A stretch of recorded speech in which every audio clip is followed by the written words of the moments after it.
manic disorders, uh, sorry, phobic disorders, panic disorders, obsessive compulsive disorder, PTSD, post traumatic stress disorder, conversion and dissociative disorders, psychosomatic disorders. And in this final year exam, there was a question from conversion and dissociative disorders. So, all the disorders are important, and you have to know about all those things because you'll be seeing a wide variety or wide range of patients that will be coming to you for the treatment process. So, it is very essential that you know about all those mild mental disorders.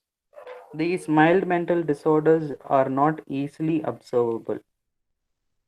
The symptoms are not easily shown. So, to come to a conclusion for this disorder, you have to have as much as the information from the patient. And in the unit 4, we have three disorders that we study in unit 4. It is severe mental disorders. One is functional psychosis, the other one is schizophrenia, and the third one is mood or affective disorders. And we saw yesterday about mood and affective disorders. And today we'll be seeing the fifth unit. In the fifth unit, we will be studying about the organic disorders. So, in the beginning, we studied about what is an organic disorder and what is a non-organic disorders, right? So, organic disorders means those disorders that has an organic base, an organic cause to it. What do you mean by organic cause? A biological cause or something that is related to the body. Most of the illness in psychiatry, they all have various factors. So, for example, if you take disorders, mood disorders, if you see the etiology, if you see the factors, there are biological factors involved when there is a less amount of amines in our brain or in our bloodstream that will cause an altering in the mood status of a person. And there are social causes for that also. So, the social causes or the environmental factors, these also contribute to a particular illness. Whereas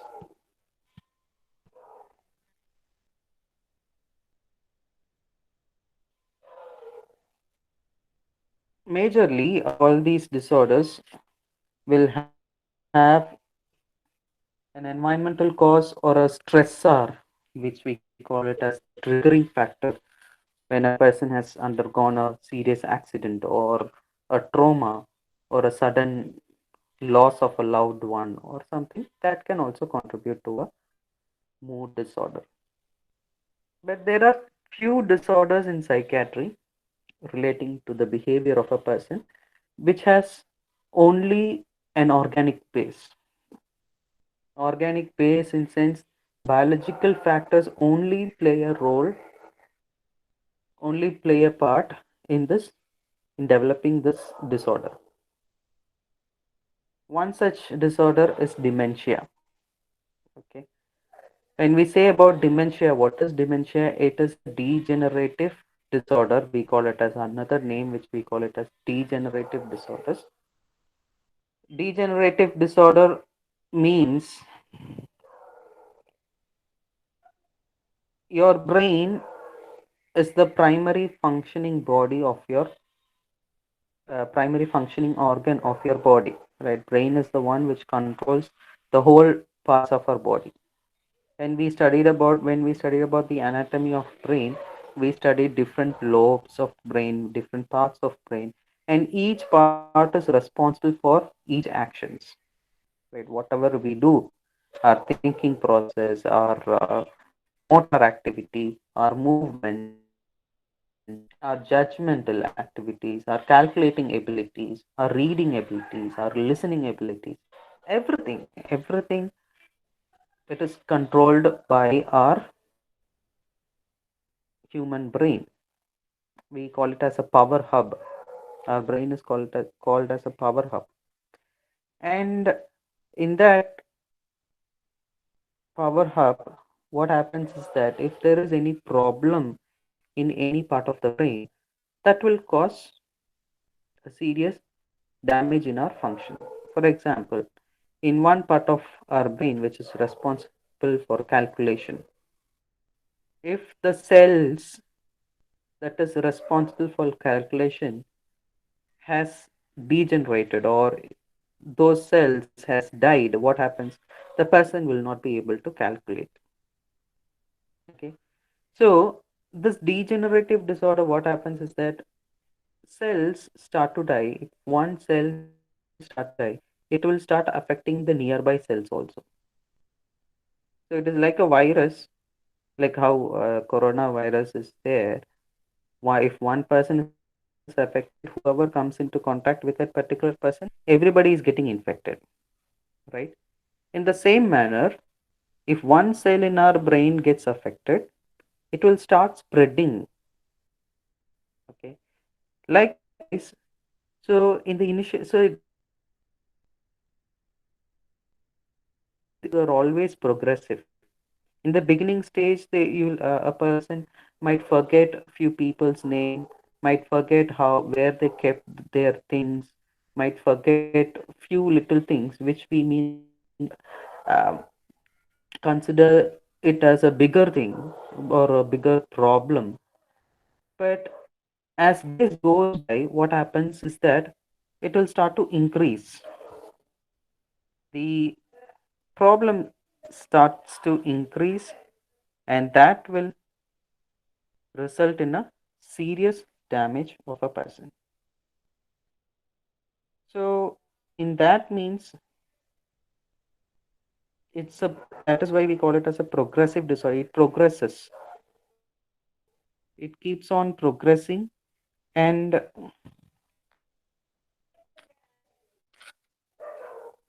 I'm sorry. It keeps on progressing. So the person will start to exhibit more and more symptoms as days goes by. So that we'll have to concentrate more.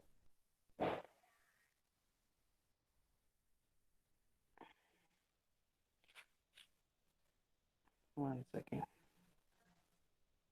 That we'll have to concentrate more. While dementia, we might have seen in various movies.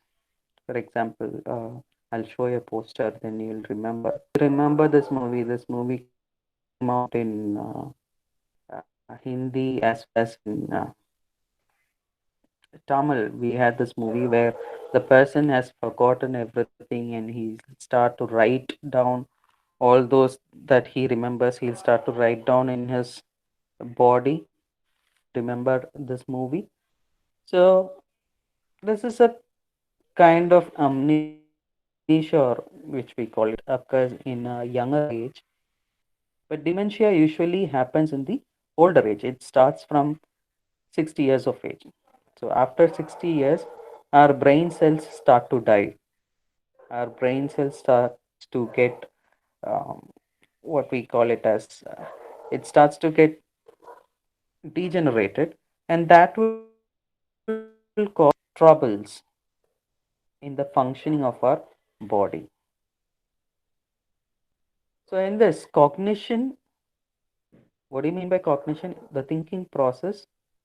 It is an operation of the mind process by which we become aware of the objects of thought and perception, including all aspects of perceiving, thinking, and remembering. So you perceive something, you think something, and you remember it.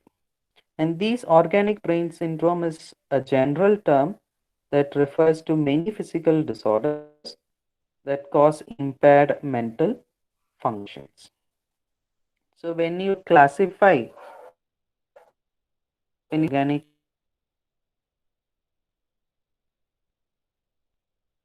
brain disorders. Classification starts from 0 to 09. Okay. In our classification, ICD classification, the first chapter deals with all the disorders. NF00 is dementia in Alzheimer's disease. F01 is vascular dementia. F02 is dementia in other diseases classified elsewhere. F03 is unspecified dementia.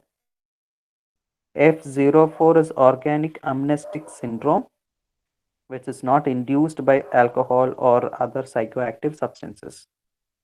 F05 is the delirium, which is not induced by alcohol and other psychoactive substances. F06 is other mental disorders due to brain damage and dysfunction to physical disease. F07 is personality and behavioral disorders because of brain disease, damage, and dysfunction. This personality and behavioral disorders, you have a separate topic on that. You have a separate classification on that. That is something which does not have an organic base. If a personality disorder has an organic base, it is under F07. I guess you understand now. And F09 is unspecified organic or symptomatic mental disorders. So when you see about the history of dementia, the dementia was first described in a book about mental illness in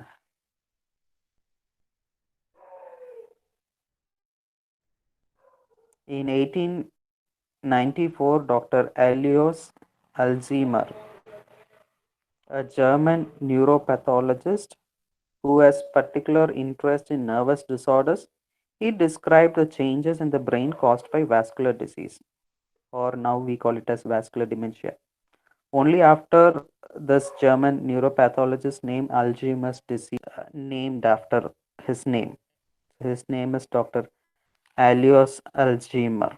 He was the one who discovered this uh, organic brain disorders. So when you see about the definition for dementia, dementia is an acquired global impairment of intellect, memory, and personality, but without impairment of consciousness. So we see that it is an acquired disease which has a global impairment. What do you mean by global impairment? If one cell of our brain starts to degenerate, it will have its effect on almost all cells in our brain. So that is why we call it as global. It causes global impairment. One by one, it will start to degenerate and it will spread throughout our brain. And when it causes global impairment, what happens? It is not only a one particular function of our body is affected. It affects our intellectuality. It affects our memory. Then it will affect our personality also. Okay. So this is the definition. It might be asked in one mark question, define dementia. So you will be able to answer it. Dementia is an acquired global impairment of intellect, memory, and personality, but without impairment of consciousness. And incidence, as I already told you, it is most commonly found in old age. It is an old age disorder. It starts in the old age. And in middle age also it can be found, but it is very rare. Okay. And below you can see the diagram of a normal brain and an Alzheimer's brain. In the normal brain, they have showed the areas of languages and areas of memory. It is shown in the boxes.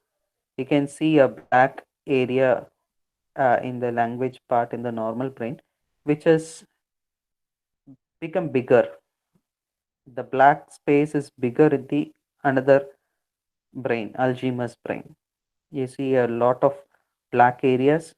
You see in the memory area in the normal brain, it is white in color. There is no depressions. There is no any. It looks normal.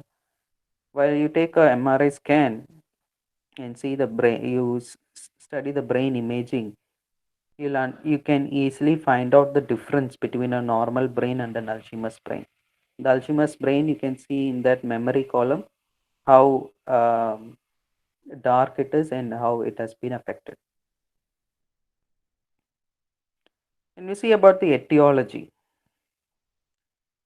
The reason for dementia is because of loss of neurons and volume in brain regions which are devoted to memory and higher mental functions. So one etiology is loss of neurons and volume in brain. Second reason could be neurofibrillary angles, which is twisted nerve cell fibers that are damaged remains of microtubules. So there are the nerve cells become twisted so that what happens? What does a nerve cell do? What does a neuron do? It transfer information from one neuron to another neuron, right? So when it get twisted, what happens? The transferring is not happening. Transferring of information is not happening. So when there is a problem in the transferring of information, what happens? Our actions gets blocked. Okay. When you see about the environmental factors could be infections, bodily infections, or metals that are available in our brain when there is a improper, when there is an imbalance in the metals, and when there is toxins in our blood. Toxins means poisons that could also affect our brain functioning. And when there is an excessive amount of metal ions such as zinc, copper, zinc and copper is essential for our body. All the minerals are essential for our body, but too much of anything and too little of anything is a problem. You know that too much of anything is a poison. And even if you do not have any zinc or copper also, that is also a problem, right? So it should maintain a level in that in our brain which is required.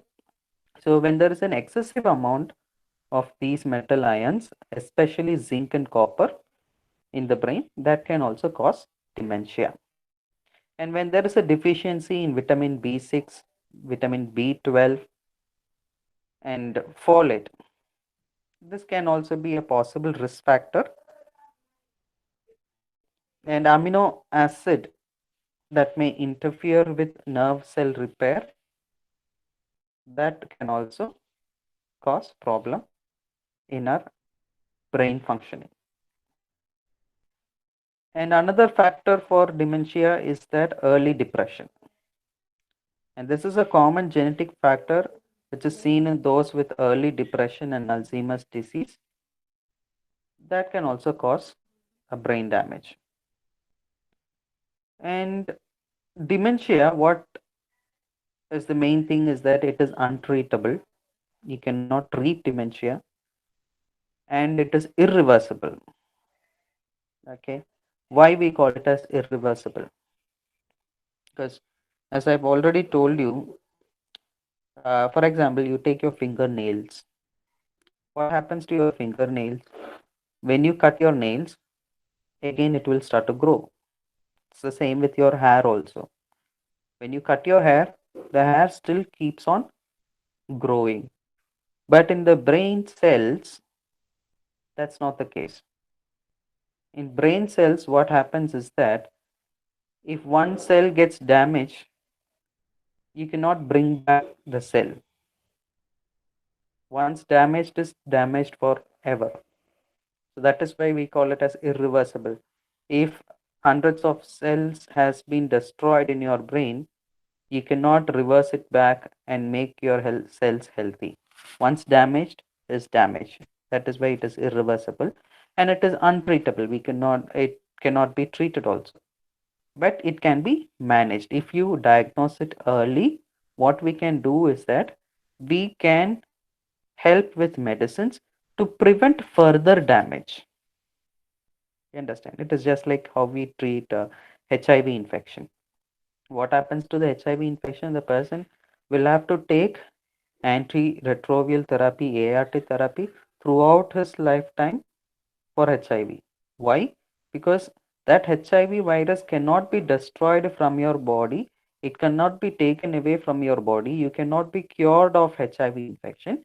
But what we can do is that with the help of medicines, we can stop the spread of HIV virus in our body. It is the same way in dementia also. It is untreatable, but it can be manageable. You can stop further degeneration. And why we call it as, because the factors they have listed here, it is a degenerating disorder of central nervous system, and it is Alzheimer's disease is the most common of all dementing illnesses, and there are few other disorders like Pick's disease, Huntington's chorea, Parkinson's disease. I'll explain what are all those diseases in the forthcoming uh, slides. Okay. And when there is a vascular multi-infarct dementia, intracranial space occupying lesions, or metabolic disorders like hepatic failure or renal failure. Hepatic failure is your liver failure. Renal failure means your kidney fails. Or when there is endocrine disorders such as myxedema, Addison's disease, infections such as AIDS, meningitis, encephalitis. So, while studying about the etiology, we saw that infections can also cause dementia, right? So, mostly AIDS, HIV infected person during their old age, they'll develop dementia.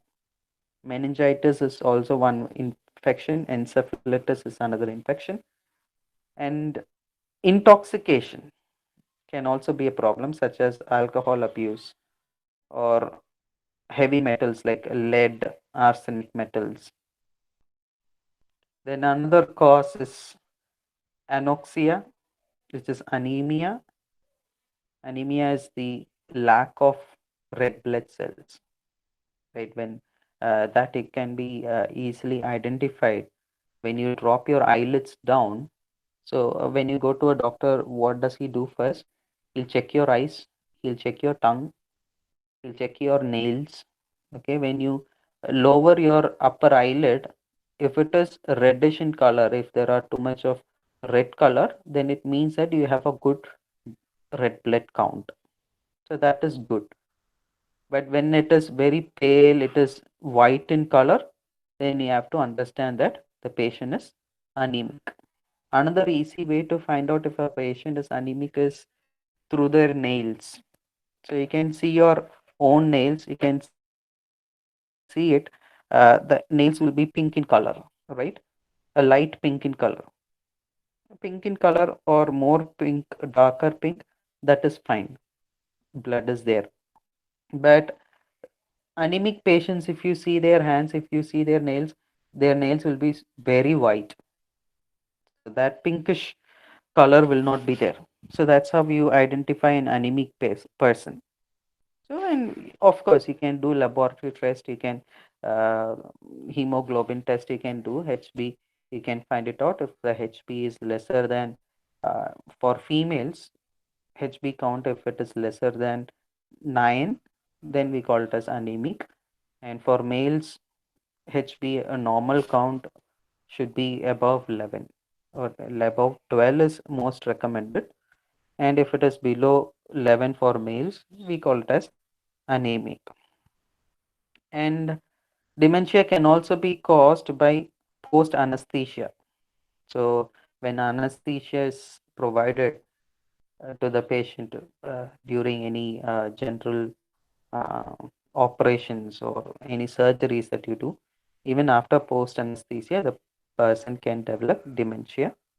Or if the person is having a chronic respiratory failure, such as COPD, chronic obstructive pulmonary disease, and whatever diseases that are uh, uh, related to your respiratory events, they can also cause dementia.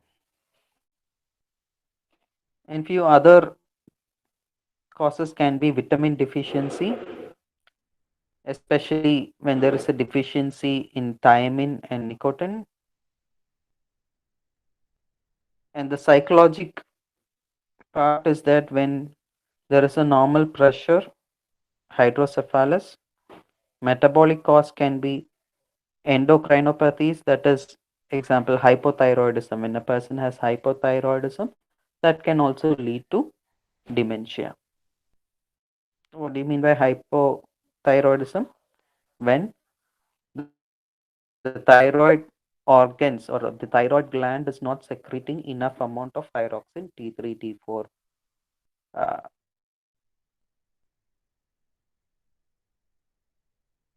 elements, that is hypothyroidism. Less secretion of thyroid hormones is hypothyroidism. That can also cause dementia. When there is a tumor, such as lung cancer or breast cancer, that can also cause dementia. And traumatic, that is subdural hematoma, we call it as when there is a head injury. When there is an injury to our head and it causes subdural hematoma, that can also cause dementia. And there are various types of dementia involved. One major classification is cortical dementia. This is a dementia where the brain damage primarily affects the brain's cortex. When the cells in your cortex area of your brain, we studied in the anatomy of brain, we study different parts of our brain, right? The cortex. If there is a problem, if there is a degeneration, if the cells in the cortex part of our brain, if it starts to degenerate, then we call it as cortical dementia. And are you guys able to hear me? Aravind, please respond. Are you able to hear me? Yes, Aravind? sir. Yes, sir. Hello, sir. Yes, sir. Yeah, fine. Thank you. Thank you. Yeah. And cortex is the outer layer of our brain. If there is a problem in the cortex, we call it as cortical dementia. And what happens in cortical dementia? It will cause problems with memory, language, thinking, and our social behavior. Another type of dementia is subcortical dementia. This is a dementia that affects parts of the brain below the cortex, which we call it as subcortical dementia. It will cause change in our emotions and movement in addition to the problems with memory. The third type of dementia is progressive dementia. This is something that gets worse over time, gradually interfering with more and more cognitive abilities. As I told you that it is a progressive disorder, right? So initially it will start with cortical dementia, then it will go on to subcortical dementia, then it will go on to progressive dementia. Another type of dementia is primary dementia. Here, in primary dementia, Alzheimer's disease, which does not result from any other diseases. Secondary dementia is that occurs as a result of some physical disease or injuries. So we saw various causes of dementia, right? In those various causes, we saw about infections, we saw about AIDS or hepatic failure or renal failure. So those can all be classified under secondary dementia.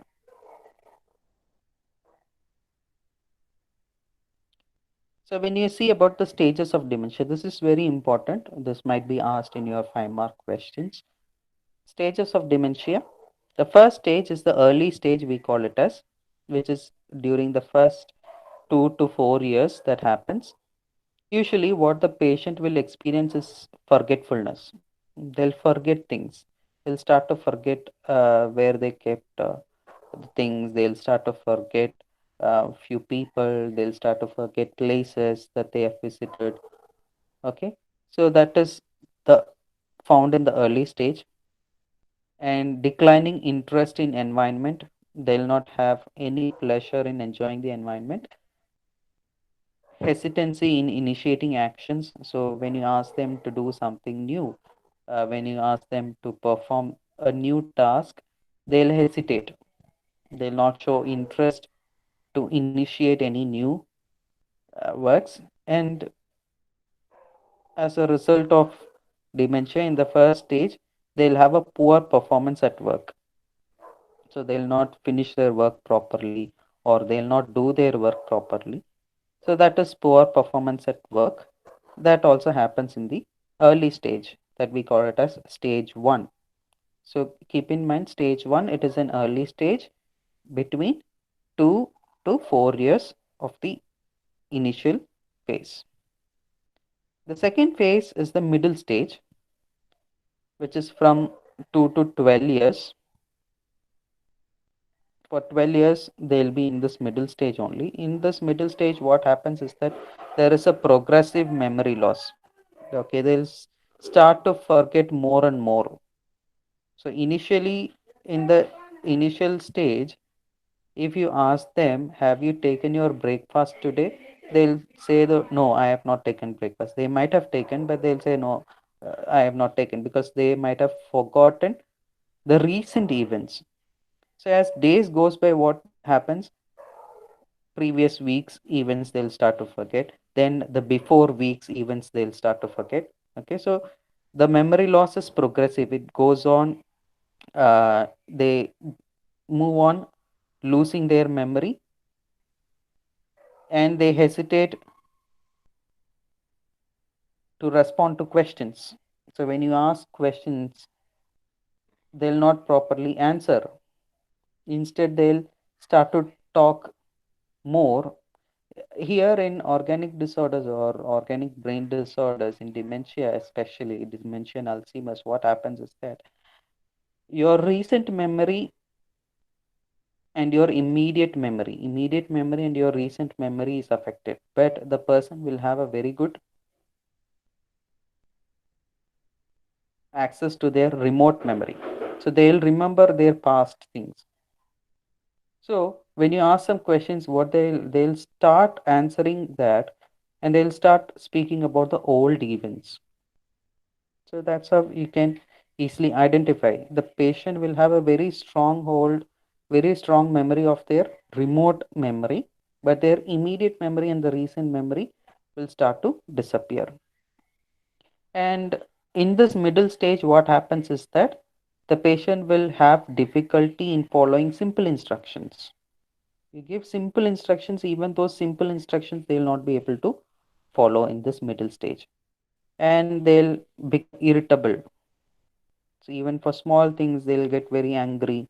So you might have observed this if there is any old people in your home. If you can easily observe this from them, they'll get more anxious about events. Wandering is another type of uh, symptom that they might exhibit in middle stage. I have seen many patients like um, they'll bring to me. They'll say like the person will start to walk during nights. They'll just go on. They'll just leave their house and they'll just move around. They'll just keep on wandering. They do not know where they are going.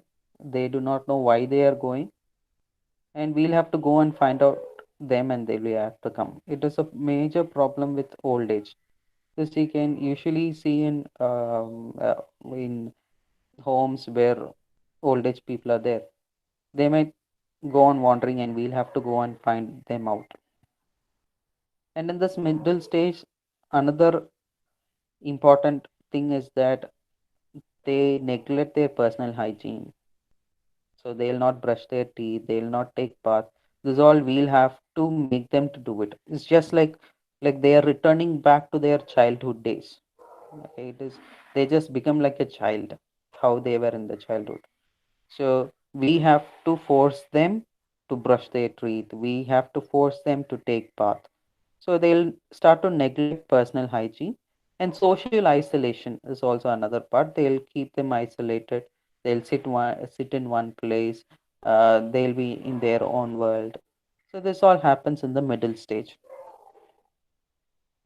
And the third stage is the final stage. So we saw three stages. First one is the initial stage or the early phase that we call it as. Second stage is the middle stage. And the third one is the final stage, which can happen up to a year. The period of final stage is 1 year or so, maybe. And after 1 year of final stage, most of the patients with dementia may not survive if they are not being taken care of. So, in this final stage, what happens is that there is a marked loss of weight because the patient will not take proper food. There is an inadequate intake of food. As a result of that, the patient will start to lose weight and the patient will not be able to communicate properly. And in this stage, the person is starting to forget framing sentences, or the language part is very much affected in this final stage. So, when there is no language, a person will not be able to communicate properly, right? So, this is what happens in the final stage. The language part of our brain is damaged severely. Because of that, the patient will not be able to communicate properly. And in this final stage, the patient might not even recognize their own family members. So, in the initial stage, they might forget their grandsons and granddaughters. They may not be able to recognize their grandson or granddaughter. In the middle stage, they might not uh, remember their in-laws, for example, daughter-in-law or son-in-law, because those are all events that happens in the recent past, right? They will remember their sons and daughters, but they will not be able to remember their in-laws, son-in-law or daughter-in-law in the middle stage. The final stage, what happens? They might not even recognize. They might not even recognize their own um, sons and daughters, their own family members. They will not be able to recognize. And incontinence of urine and fecus. So this is a ability that happens in the childhood. So in the childhood also, you can see that there will be an incontinence. The child would urinate in the blood, or the child would pass fecus in the blood. The same stage will happen in the final stage of dementia. So they'll pass urine, they'll not be able to hold on to their urine or hold on their bowel and bladder movements. They'll not be able to control their bowel and bladder movements. As a result of that, what happens? They'll start to urinate in their bed itself. They'll start to pass fecus in their bed itself. This causes a serious psychological problem of the caregivers. So there are many researches that are being carried out. I remember one major research which was done by my teacher. She did a research on this psychological problems of the caregivers of the elderly. So caregivers undergo serious amount of psychological problems because they have to take care of the person. The person will stop moving from their places. They'll keep on urinating or passing fecus, and it is a tedious process for a human being to clean, to take care of them in this particular final stage. That is when people get fed up of old age people, and that is why it results of too much of people in the old age homes. You can see in the old age homes wherein children or the family members are not able to take care of them because of this stage, because they undergo a lot of psychological pressures. What we have to do is that we have to understand that this is the process that will be happening.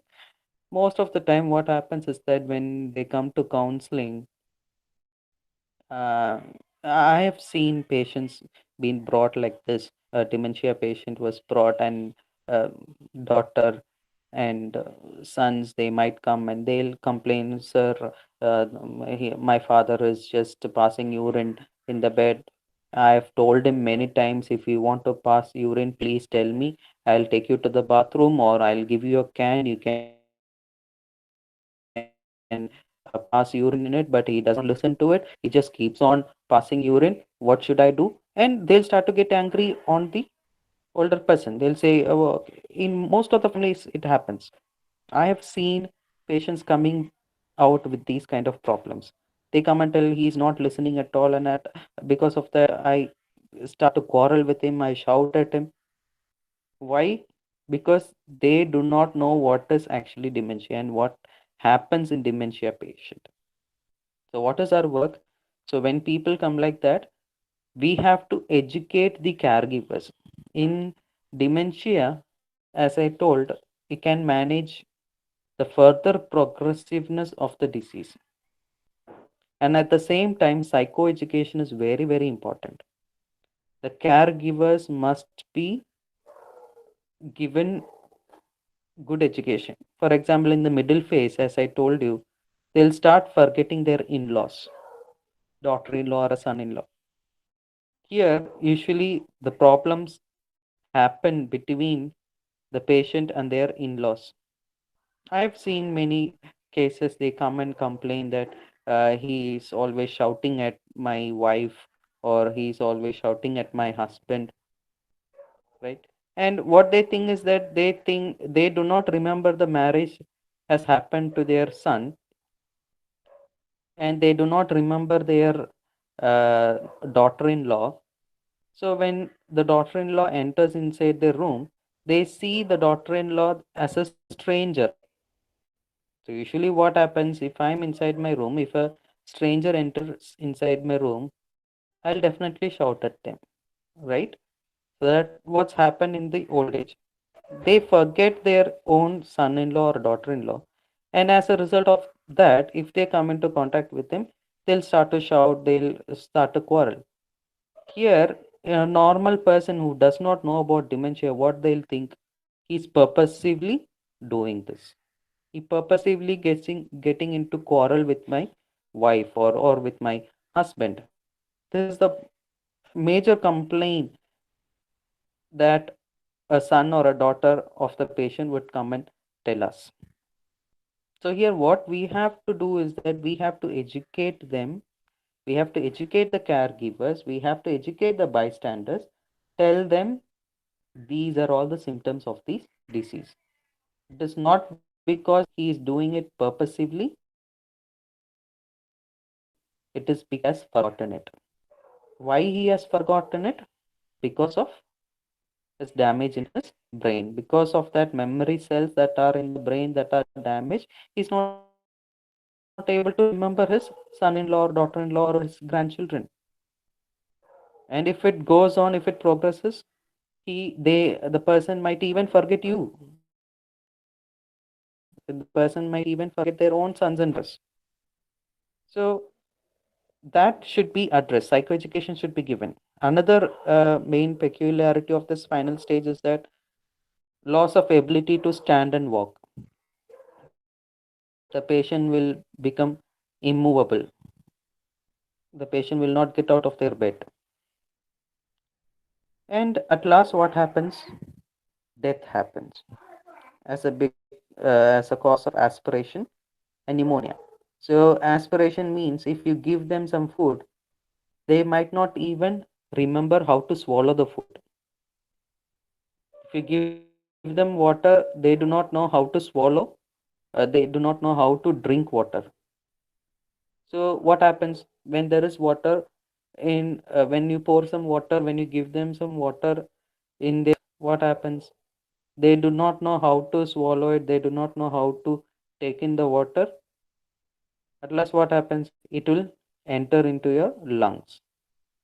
If any food particles or even one single droplet of water, if it enters into your lung, you will die out of aspiration. one single rise is more than enough to cause death because of aspiration. If one single grain of rice has entered inside your lungs, the patient will die because it blocks the air passage, and the patient will die out of aspiration. So this is most common in final stage because the patient forgets how to swallow. So instead of going through esophagus into your intestine, the food patient might die. And another main cause is that the patient will experience pneumonia. The patient might go experience pneumonia, and the patient will die at the final stage.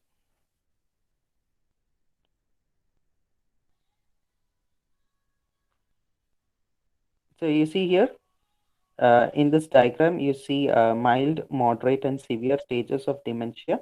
2 to 4 years is the mild stage, 2 to 12 years is the moderate stage. Severe stage will be there up to a year. And here it is very well mentioned the stages: loss of memory, language, difficulties, mood swings, personality changes, diminished judgment, apathy. This all happens in the mild stage. In the moderate phase or in the second stage, there will be inability to retain new information. If you teach them a new song, they will not be able to remember it because their immediate memories which affect, they have a behavioral and personality change. There is an increasing long term memory loss. There is wandering, agitation, aggression, confusion, and they require assistance. In the final stage, what happens? Their motor disturbance, gait and motor disturbance happens. They are more often bedridden. They are unable to perform their daily activities. There is an incontinence of urine and feces, and they require a long-term care placement. So, what are all the warning signs of Alzheimer's or dementia? How can you, as I told, there is no treatment for it, but we can manage it. We can control their further degeneration, or we can control their symptoms. So to find out, to control, we'll have to find out in the early stage itself. So what are the warning signs? Memory loss. There'll be difficulty in performing their familiar tasks, not new tasks. Like even those tasks they were performing all these years for 60 years, they might even have difficulty in performing those simple tasks they have been doing all these years. They'll have problems with the languages. They'll be disoriented with time and place. They have poor or decreased judgment. They have problems with abstract thinking, misplacing things, changes in mood or behavior, changes in personality, and there is a loss of initiative taking.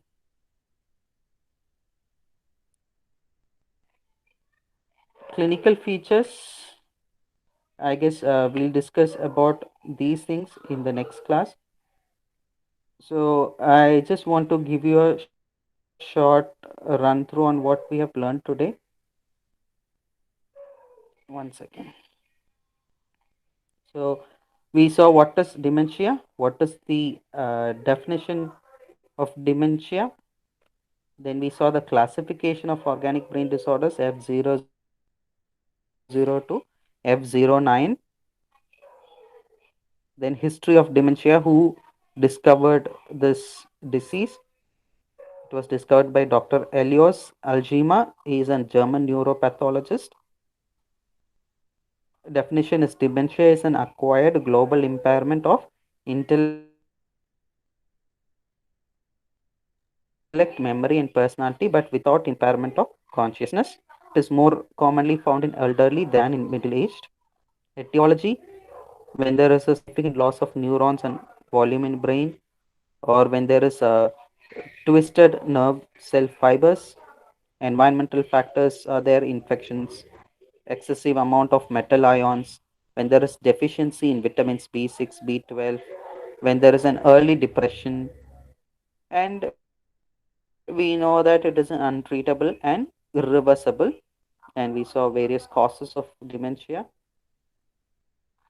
in these slides. Then we saw dementia. We saw three types.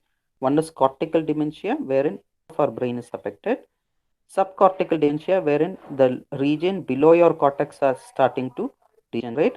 Then we have progressive dementia, wherein it gets worse over time. It starts to affect all the cells in our brain.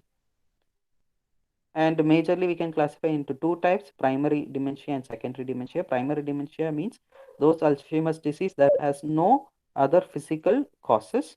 Secondary dementia are dementia that occurs as a result of other physical disease or injuries. And we saw three stages of dementia. Stage one is the early stage, which is between the first 2 to 4 years. It will be there, and there are few main things that you can observe in the stage one. Stage two is the middle stage.